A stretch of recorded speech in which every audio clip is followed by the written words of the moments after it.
আজকে আমাদের কিচেনে ছিল 6টা চিকেন বিরিয়ানির অর্ডার এবং তার সাথে ছিল চিকেন কষা, এক্সট্রা প্রাইসি চিকেন কষা এবং আর ছিল হচ্ছে দই চিকেন। এই 3 রকমের আইটেমের অর্ডারও ছিল এবং সেগুলো দুপুরবেলার মধ্যে ডেলিভারি করে দেওয়া হয়। বিকেলবেলা 5টা সাড়ে 5টায় দোকান খুলবো ভেবেছিলাম, কিন্তু না, অ্যাজ ইউজুয়াল কালকের মতনই বৃষ্টি শুরু হয় আর সাথে ঝড়।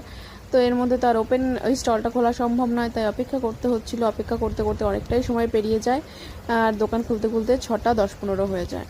তো যাই হোক, আজকে তো আর বিরিয়ানি করার জন্য ঘুগনি করার সময়টা হয়নি, তাই ঘুগনিটা করতে পারিনি, তাই কিন্তু চিকেন ফ্রাইটা ছিল আর সাথে আমাদের হোমলিস কিচেন স্পেশাল চা এবং কফি।